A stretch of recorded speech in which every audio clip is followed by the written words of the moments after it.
दोस्तों, कैसे हैं आप। मैं आपका होस्ट अंकुर कुमार चानी आज आपके लिए फिर से हाजिर हूँ एक नई वीडियो के साथ। आज की जो वीडियो का टॉपिक होने वाला वो होने वाला इवेंट लूप इन नोड.जेएस। आपको पता है कि इवेंट लूप नोड.जेएस का कितना इम्पोर्टेंट टॉपिक है जिसकी आज हम बात करने वाले हैं।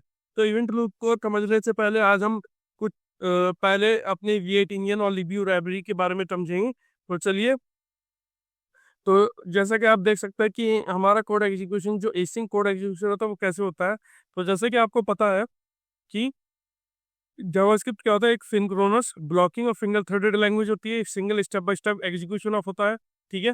वो उसमें एसिंक कॉल हम यूज नहीं कर सकते। अगर हमें उसे एसिंक प्रोग्रामिंग पॉसिबल करना है तो हमें libuv लाइब्रेरी को यूज करना पड़ेगा, जिसकी कि हम बात कुछ प्रीवियस वीडियो में कर चुके हैं। तो आज हम देखने वाले हैं, आज हम देखेंगे कि एग्जीक्यूशन जो हमारा एसिंक कोड एग्जीक्यूशन होता है या सिंक कोड एग्जीक्यूशन होता है, उन दोनों में कैसे डिफरेंस होता है और कैसे वो लिब्यू लाइब्रेरी की हेल्प कर यूज करता है, कैसे नहीं करते। तो कुछ कैसे कोड फ्लो होता है आज हम इस वीडियो में वो देखने वाले हैं। तो मैं आपको पहले देना चाहता हूँ कि ये जो वीडियो है इवेंट लूप वाली, ये आपको दो पार्ट में मिलेगी। पहले पार्ट में हम समझेंगे कि जो हमारा पिंक एसिंक कोड और सिंक्रोनस कोड होता है वो कैसे एग्जीक्यूट करता है उसमें मेमोरी में, और साथ ही लिब्यू लाइब्रेरी का कैसे यूज करता है। बाद में उसके और एक्सटेंडेड पार्ट 2 में भी हम इवेंट लूप को समझेंगे। तो चलिए देखते हैं पहले कि हमारे पास क्या अवेलेबल है, ठीक है। तो आप देखेंगे कि ये कि ये कोड एग्जीक्यूशन नोड.जेएस में एक्चुअली कैसे होता है। तो ये जो V8 इंजन है, ये आपको पता है कि जो हम क्रोम यूज कर रहे हैं, क्रोम का एक V8 इंजन होता है। अलग अलग ब्राउजर का इस बारे में हम पहले भी बात कर चुके हैं कि हमारे पास जो अलग अलग ब्राउजर होता है उनके डिफरेंट डिफरेंट इंजन होते हैं जो कि जावास्क्रिप्ट को कंपाइल करते हैं। तो जहां तक हम बात कर रहे हैं क्रोम की, तो उसमें क्या होता है, आपका V8 इंजन अवेलेबल होता है। अब ये V8 इंजन की जहां तक बात कर रहे हैं, इसमें क्या होता है आप देख सकते हैं यहाँ दो मेरे पास सेक्शन है। आप ये सेक्शन कह सकते हो या पार्ट कह सकते हो, जो कि V8 इंजन के भी एम्बेडेड होता है, मतलब ये V8 इंजन का ही पार्ट होता है। पहला है मेमोरी हीप और दूसरा है कॉल स्टैक, ठीक है। तो मेमोरी हीप जैसे कि नाम से पता चल रहा है कि इसमें मेमोरी रिलेटेड कुछ काम होता है। तो जैसे कि जो भी आपके प्रोग्राम में जो भी वेरिएबल्स होते हैं, उन्हें जो मेमोरी अलॉट होती है वो सब अलॉट होती है मेमोरी हीप में, ठीक है। मेमोरी हीप के थ्रू ये सब अलॉट होती है। और जितने भी फंक्शन आपके रन होते हैं, जितने भी आपके फंक्शन अवेलेबल रन होते हैं विद इन अ प्रोग्राम, वो सब कॉल स्टैक हैंडल करता है, ठीक है। कार्ड में आप देख सकते हैं कि एक लिब्यू भी लाइब्रेरी भी है, आप ये सकते हो लाइब्रेरी है या लिब्यू है, जो कि एसिंक कोड एग्जीक्यूशन में काम आता है।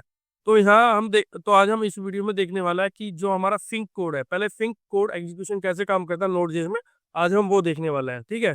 तो चलिए चलते हैं। तो आप जैसे कि यहाँ देखेंगे कि यहाँ मेरे पास क्या है कि एक सिंक कोड एग्जीक्यूशन कैसे काम करता है वो मैं आपको बताता हूँ। तो यहाँ आप देखेंगे, यहाँ पहले हम सिंक्रोनस कोड कैसे नोड.जेएस में चलता है वो हम देखने वाले हैं।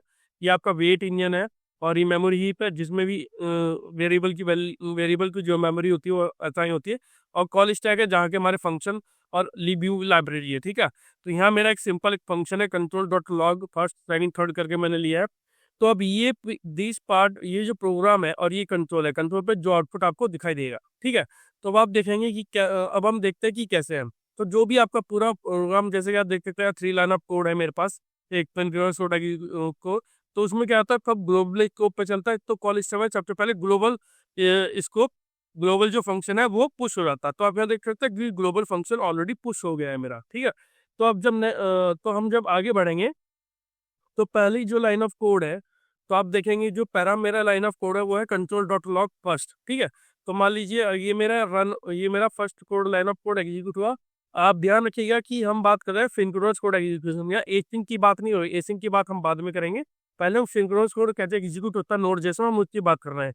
तो जब भी आपका फर्स्ट लाइन ऑफ कोड होगा, जैसे हमारा जो कोड है यहाँ control.log फर्स्ट मेरा है, तो मैं क्या करूँगा, वो क्या करेगा, वो लाइन ऑफ कोड सीधा कॉल स्टैक में पुश हो जाएगा। यहाँ एक मान लीजिए फॉर एग्जांपल, जस्ट फॉर आपको समझाने के लिए, मान लीजिए ये control.log जो है ये आपका 1.1 मिली सेकेंड आपका टाइम ले रहा है, ठीक है। तो control.log फर्स्ट आपका यहाँ पुश हो गया कॉल स्टैक में, ठीक है। तो जब कॉल स्टैक में पुश हो गया तो रन हुआ, तो आप यहाँ देख सकते हैं कॉल स्टैक में पुश होके उसके बाद ये एग्जीक्यूट हुआ। तो यहाँ आप देख सकते हैं कंट्रोल में आपको फर्स्ट देखने को मिला, ठीक है। तो इस तरह फिर सेकंड लाइन ऑफ कोड जो हमारा चलेगा वो कैसा चलेगा, तो आप जैसे ही देखोगे तो यहाँ 2 मिली सेकंड में मेरा second line of code execute हुआ और फिर वहाँ मेरा कंट्रोल पे सेकंड प्रिंट हुआ, क्योंकि मैंने जो कमांड दी हुई, क्या दी हुई है, control dot log second display हुआ। ठीक है, तो कंट्रोल सेकंड 2 मिली सेकंड में मेरा कंट्रोल लॉग पुश हो गया कॉल स्टैक में। ठीक है, ये उसके बाद ये पॉप हो जाता है, क्योंकि जब एग्जीक्यूट हो जाता है तो ये फंक्शन पॉप हो जाता है। मान लीजिए अब हम आते हैं थर्ड लाइन ऑफ कोड, मेरा जो सेकंड लाइन ऑफ कोड था एग्जीक्यूट होके पॉप हो गया।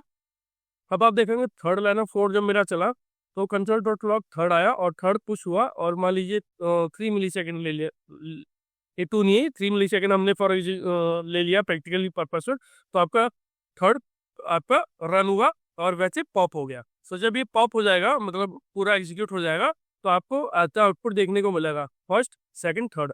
और फर्स्ट सेकंड थर्ड, क्योंकि ये हमारा जो एग्जीक्यूशन है वो क्या है, फिनक्रॉस है, तो फिनक्रॉस में एग्जीक्यूशन में जो नोड जेस में कोड होता है आपको पता है कि वो स्टेप बाय स्टेप चलता है और 1 2 3 लेवल पर चलता है।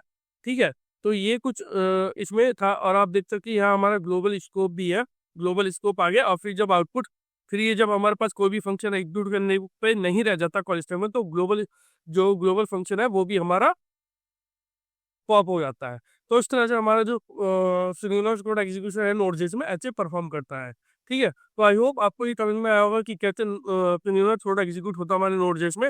अब हम आगे इस वीडियो में देखेंगे कि कैसे सिंगुलर ऑपरेशन एग्जीक्यूट होता है हमारे इस नोड जेस कोड में। ठीक है, तो जैसे अभी तक की वीडियो में हमने समझा कि फिंगरनोट एग्जीक्यूशन जो कोड है हमारा, या फिंगरनोट कोड है हमारा, वो नोड.js में कैसे एग्जीक्यूट होता है वो मैंने आपको बताया।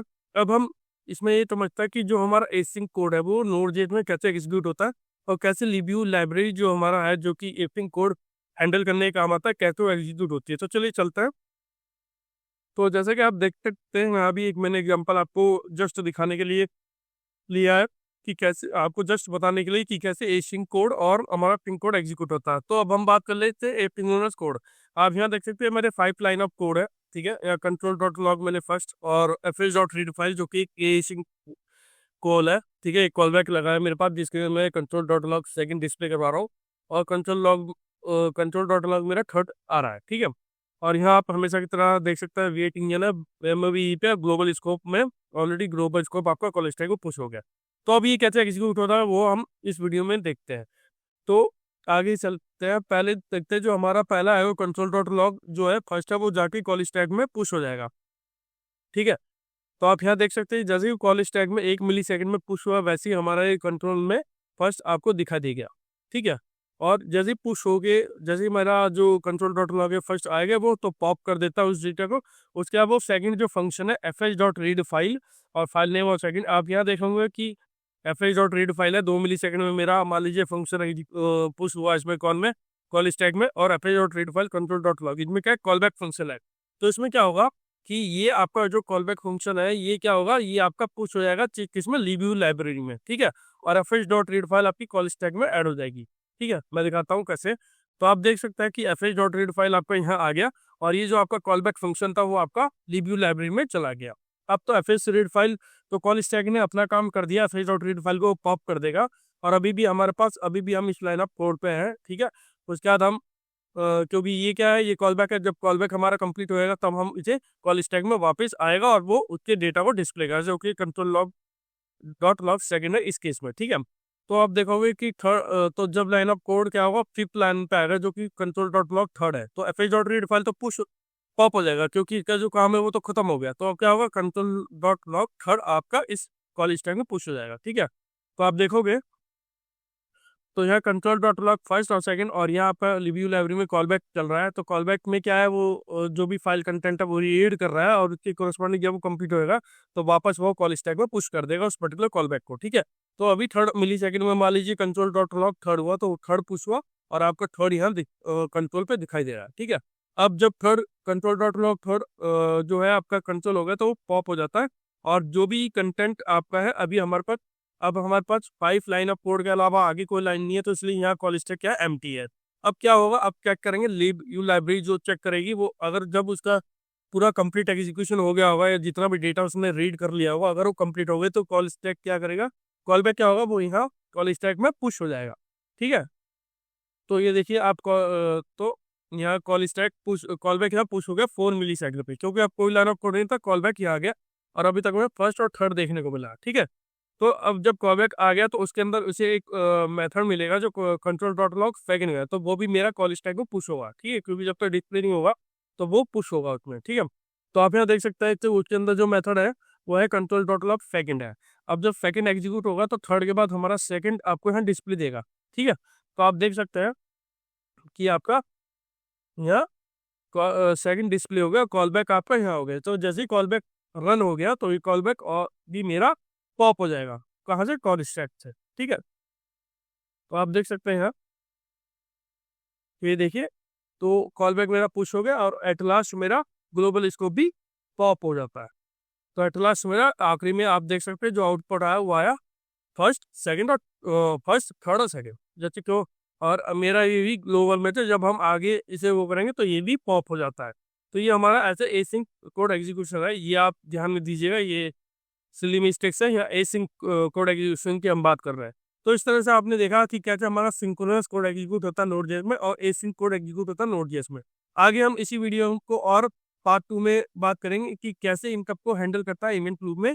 तो अगर आपको ये वीडियो अच्छी लगी हो और आपको अगर इस वीडियो में कुछ चीज़ समझ में नहीं आई हो तो प्लीज़ मेरे कमेंट बॉक्स में लिख के मुझे बता दीजिएगा, ताकि मैं आपको और अच्छे समझा सकूँ या और भी आपको आपके जो भी डाउट हो वो क्लियर कर सकूँ। अगर ये आपको वीडियो अच्छी लगी तो प्लीज़ मेरे चैनल को लाइक कीजिए, सब्सक्राइब कीजिए। Thank you.